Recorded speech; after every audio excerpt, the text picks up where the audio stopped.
He needs to learn his little toys don't matter, my sister Lauren said. Then she snapped the first present in half.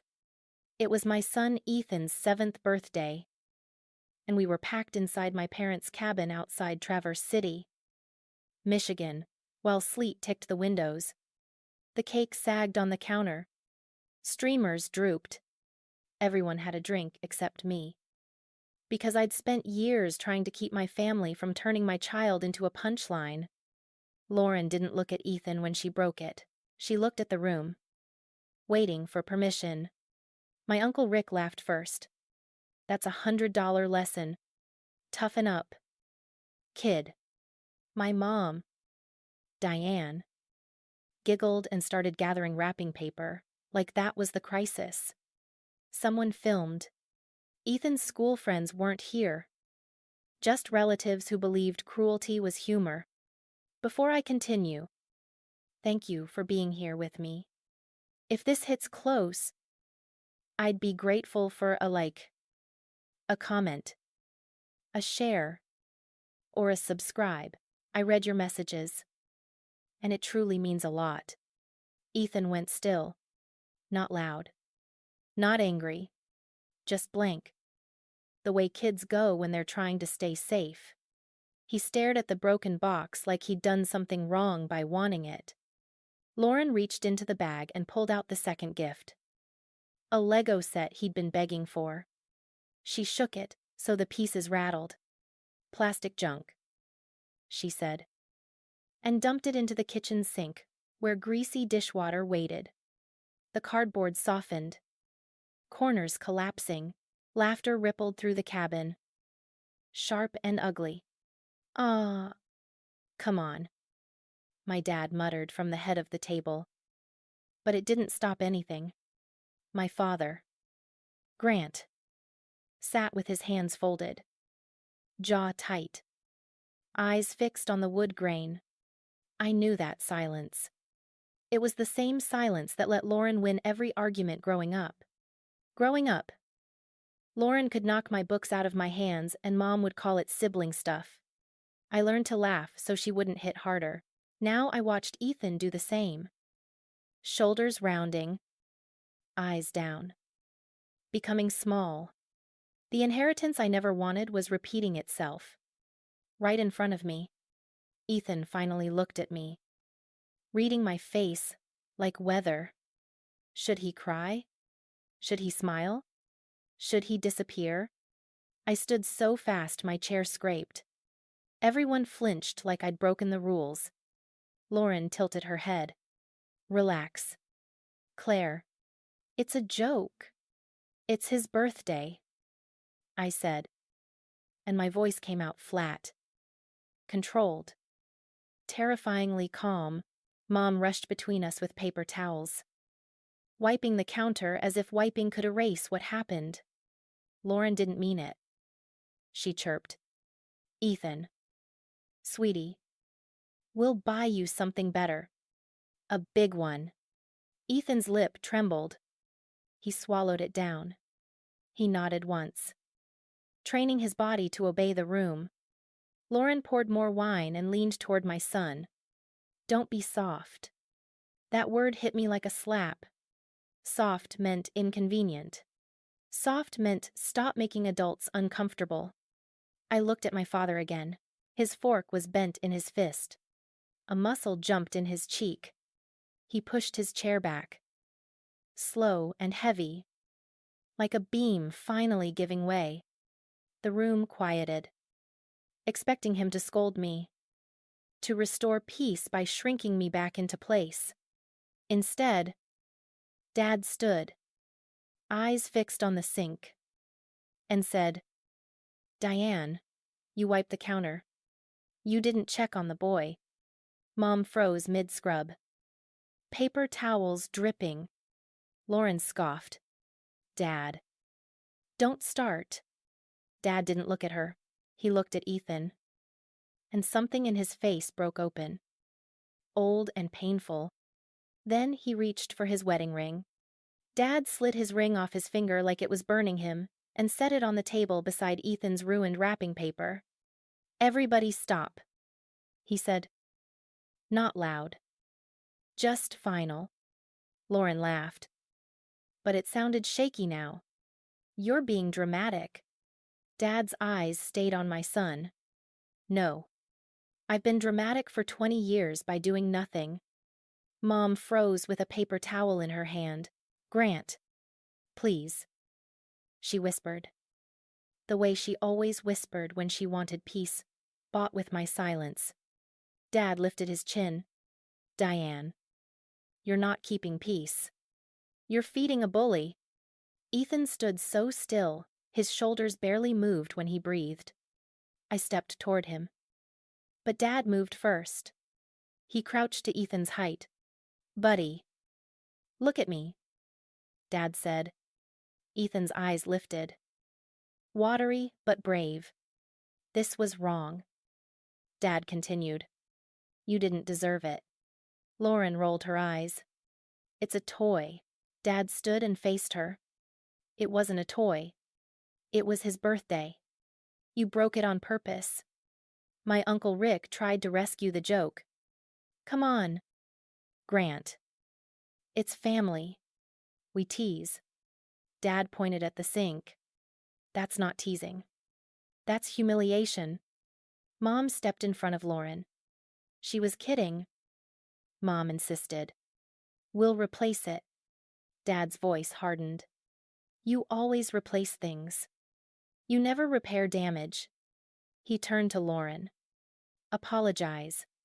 Now. Lauren's face twisted. For what? For toughening him up, for being cruel. Dad said. For enjoying it. Lauren scoffed. This is why Claire is alone. She makes everything about feelings. Heat rose in my chest. But Dad spoke before I could. Claire is alone because I let you run this family like a courtroom. He said. I let you treat her like a warning label. Dad reached into his pocket and pulled out a set of keys. Lauren's beaded keychain swinging. You are not taking my SUV tonight, he said. Lauren blinked. Excuse me, you can call a ride? Dad replied. But you're leaving my cabin. Mom gasped. Grant. It's snowing. Then she should have thought about that before she used a child's birthday as entertainment. Dad said. Lauren's cheeks flushed. You can't kick me out. I can. Dad replied. I own this place. And if you ever touch Ethan again, you won't step foot here again. Rick muttered. This is insane. Dad looked at him. If you think it's funny, you can leave with her. Ethan's breath hitched. And I realized he was about to cry. I wrapped an arm around him and felt his little body press into my side like he'd been holding himself together by force. Dad softened when he looked at him. Claire. Take him to the den. He said. I'll handle this. Mom's voice went sharp. You're choosing her over your own daughter. Dad didn't hesitate. I'm choosing the child being harmed. I walked Ethan to the den, trying to keep my breathing calm. My phone buzzed with my mother's group chat. But I ignored it, listening to Ethan's sobs and my own heartbeat. In the den, Ethan finally let the tears come, quiet sobs that made his shoulders shake. Is Aunt Lauren going to hate me? He whispered. I cupped his face. She doesn't get to decide your value. I said, and Grandpa just proved it. From the kitchen, I heard Lauren's heels. A slammed door. Then my father's voice. Lower and tired. I should have done this years ago, he said. I stared at Ethan's wet lashes and knew the night wasn't over. When my family loses control, they always look for a new way to punish the person who embarrassed them. The fallout didn't wait for morning. By Sunday, my mother had turned the cabin into a courtroom, where I was the defendant and Lauren was the victim of my overreacting. She called relatives, told them Dad had lost his mind, and said Ethan was becoming too sensitive. Dad barely spoke, He moved through the kitchen like a man cleaning up after a flood. Quiet. Grim. Carrying the weight of years, he didn't stop. I took Ethan home to our small duplex in town and tried to stitch normal back together. I bought him a new Lego set and made hot chocolate and let him build until his hands stopped shaking. But kids talk. Adults talk louder. On Tuesday, Ethan's elementary school hosted a winter family night, a community event with classroom crafts, cocoa stands, and a sing-along in the gym. Ethan begged to go because his teacher promised they'd light paper lanterns for hopes for the new year. I almost said no. Then I remembered what Dad told Ethan. You didn't deserve it. So we went. The gym was bright and loud, smelling like popcorn and construction paper. Parents wore beanies and held little siblings on hips. Ethan clutched my sleeve, eyes searching for threats. Then I saw my mother. She stood by the raffle table with Lauren beside her, bundled in a white coat like she was innocent and fragile. They were talking to other parents, smiling, pointing in my direction with soft, sympathetic faces. My stomach dropped. Lauren spotted me and smirked. She leaned into a woman I recognized from Ethan's class and said, loud enough to carry. Claire has always been intense. She turns everything into drama. The woman's eyes slid to Ethan. Then away. Ethan's fingers tightened on my sleeve. Mom, he whispered. Why is Grandma here? I swallowed. We're here for you. I said, ignore them. Mom approached like she owned the gym. Claire, she said brightly. Isn't it wonderful to be around people again? Lauren's smile was thin. I brought a gift to replace the ones I broke, she said, holding up a bag. The way she said it made it sound like she'd done Ethan a favor. Ethan stared at the bag and didn't move. Mom leaned down to him. Go on, she coaxed. Thank your aunt. She's trying, like cruelty was an accident. I opened my mouth, but a voice behind us cut in. Diane. Dad stood there in his winter coat, holding a small, taped-up cardboard box. Mom's face tightened. Grant. What are you doing here? Dad didn't look at her. He looked at Ethan. Buddy, he said. I brought something. Ethan blinked. What is it, Dad? Set the box on the raffle table. Open it, he told Lauren. Lauren laughed. Uneasy. Why would I open it? Because it belongs to you, Dad said. The room around us quieted the way it does when adults sense a crack in the floor. Lauren's eyes narrowed. What is that? Dad's voice stayed calm. It's every broken piece you left behind. He peeled back the tape. Inside were the snapped gift parts, the soggy cardboard from the sink, and the ruined wrapping paper, all dried and packed like evidence. A hush spread across the gym. Dad lifted the box and turned it so the closest parents could see. This, he said, is what you did to a child at his birthday. Mom's cheeks went pale. Grant. Stop, she hissed. Dad didn't stop. He looked straight at the parents around us. If any of you think this is funny, he said, you should look at his face. This is not sensitivity. This is harm. Lauren's mouth opened, then shut. Her eyes darted to the other parents and found no laughter waiting for her. Ethan's teacher, Miss Romero, stepped closer, brows drawn. Lauren, she said quietly. Is this true? Lauren's voice came out thin. It was a joke. Dad nodded once. Then carry the joke. He pushed the box toward her. Take it, he said. Lauren's hands trembled as she grabbed the box, because now everyone could see what she really was. Ethan pressed into my side, breathing fast. I didn't argue. I didn't plead. I didn't cry. I took Ethan's hand, turned away from my mother's frozen face, and walked out of the gym in silence, letting the door close behind us while the whole room stayed quiet. After winter family night, the phone calls turned poisonous. My mother left voicemails about humiliation and public shame. Lauren messaged Ethan's teacher, claiming I was coaching my child to lie. Uncle Rick posted a vague rant online about soft parents raising weak kids. I blocked what I could. I documented what I couldn't. Felicity Grant, my attorney friend from college, helped me set up a simple boundary system, all communication in writing. No surprise visits. And if they threatened my child again, we involved the school and the police.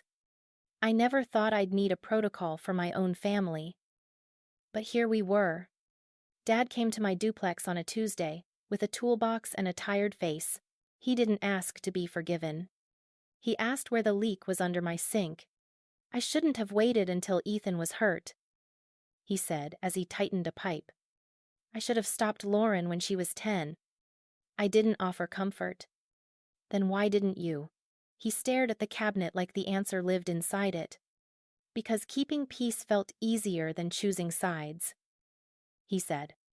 And I convinced myself that meant I was good. Ethan hovered nearby, watching Grandpa with cautious curiosity. Dad finished the repair and wiped his hands. I'm moving, he said suddenly. I blinked. What? I bought a small condo 5 minutes from here, he said. I'm not asking to move in. I'm asking to be present. You shouldn't do this alone. My chest tightened. Not with joy, but with confusion. Mom will lose it. Dad nodded. She already did. A week later, Mom did lose it. A certified letter arrived at my door. Diane Bennett, through counsel, demanded Dad's return to the marital home and claimed he was being unduly influenced by me. There were threats about dividing assets, about cutting me off from any future inheritance. As if Ethan's safety had a price tag. Then the line that made my stomach go cold. If you continue to alienate our family, we will seek grandparent visitation rights. Ethan was 7. He didn't need court-ordered access to the aunt who broke his gifts while people laughed. I drove to Dad's new condo and showed him the letter. He read it, jaw tightening the way it had in the cabin. She's going to try to use Ethan, I said quietly. Dad set the letter down like it was dirty. Then we stop her. He opened a drawer and pulled out a folder thicker than it should have been. Inside were deeds, account statements, and a trust document with tabs. What is this? I asked. Dad looked at me and finally, fully, like he was choosing me over the story he'd been living. This is what I took off my finger, he said. My ring wasn't the only thing I was done with. He slid the trust document toward me. The header read Bennett Family Protective Trust. Beneficiary Ethan Bennett. Trustee Claire Bennett. Funding cabin property interest. A brokerage account. And life insurance proceeds. My hands went numb. You did this already. I started it after the cabin, Dad said. Then I accelerated it after the school night. When I saw Lauren's face in that gym, I realized I'd been financing cruelty for years. He pointed to a paragraph. If Diane or Lauren attempts to harass, intimidate, or seek access through the courts, distributions to them are suspended automatically. The cabin cannot be used as collateral. It's locked. I stared at the words and felt my throat close. He swallowed hard. I can't give Ethan his birthday back, Dad said, but I can make sure nobody uses him as leverage again. I hadn't expected my father to choose paperwork as an apology. But it was the first apology that protected someone besides his pride. "What about Mom?" I asked. Dad's face was sad, but firm. "She'll scream. She'll threaten. But she can't override this. Not without exposing herself." Outside, the wind rattled the bare trees. And for the first time in weeks, my chest felt like it had room. Because the twist wasn't that my father finally yelled. The twist was that he finally planned. Mom didn't scream first. She smiled. 2 days after Dad showed me the trust. She showed up at Ethan's school right at dismissal, with a bag of cookies and a face full of sweetness. The secretary called me because Ethan's emergency list still included her name from years ago. I drove there so fast my hands went numb on the steering wheel. When I arrived, Mom was crouched to Ethan's height. Voice soft. "Grandma just wants a hug." She cooed. Ethan stood behind his teacher's leg like it was a shield. I stepped between them. "You're not on his pickup list anymore," I said. Mom rose slowly. Smile never leaving. "Claire, don't be dramatic. I brought treats for the class." Ms. Romero's eyes moved from the cookies to Ethan's face. "Mrs. Bennett," she said carefully. "We can't release children without authorization." Mom's smile twitched. "I'm his grandmother, and I'm his mother," I replied. "Leave." Her voice dropped low. Sharp. "Grant is poisoning you. He's unstable. I'm going to court." I took out my phone and showed Ms. Romero the printed notice. Felicity helped me prepare. No unscheduled contact. All communication through counsel. Protective documentation attached. Ms. Romero nodded. Already understanding. Mom's cheeks flushed with rage she couldn't show in front of other parents. She leaned in and whispered, "You think you won. You don't know what I can take from you." I stared at her and felt something solid form inside me. "You already took enough," I said. A week later, the court filing arrived anyway. Mom requested grandparent visitation and claimed I was alienating the family. Lauren submitted an affidavit calling Ethan overly emotional and me manipulative. Uncle Rick wrote a statement about how Grant has always been weak. Felicity answered with the trust document, the school incident log, and the video from the cabin. Because someone had filmed Lauren snapping that first gift in half. The laughter behind it sounded even uglier on replay. At the hearing, the judge didn't raise his voice once. He simply asked questions my mother couldn't perform her way out of. "Mrs. Bennett, did you attend the child's birthday?"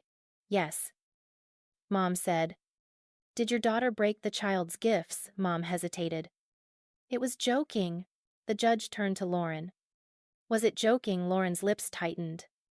"It was discipline." The judge's gaze cooled. "That is not your role." Felicity entered the trust and explained its protective clause. The judge read, eyebrows lifting at the provision that suspended distributions upon harassment. Mom's smile finally shattered. "Grant did this to punish me," she snapped. Dad stood and spoke for the first time. Voice steady. "I did it to protect my grandson," he said. The judge looked at Ethan's school report, then at the video still of Ethan standing frozen beside the sink. He sighed. Not with pity, but with annoyance at adults who treat children like props. "Petition denied," he said. "No visitation is ordered. The parents' boundaries are reasonable. Further harassment may result in restraining measures." Mom's face went white. Lauren stared at the floor. Outside the courthouse, Mom tried one last hissed threat. "You'll regret turning your child against us." Ethan reached for my hand. His fingers were warm, steady. I bent down and whispered, "You're safe." And he nodded like he believed it. That night, Dad came over with a plain cardboard box. Inside was a new Lego set. the same one Lauren destroyed. And a small note in Dad's rough handwriting. I'm sorry I was late. I'm here now. Ethan hugged him. Cautious at first. Then hard. I watched them and felt the story finally shift. Not into perfect, into protected. Thank you for staying with Claire and Ethan through this. If you'd like to support stories like this, a like, a comment, a share, or a subscribe truly means a lot. I read every message, and I'm grateful you're here.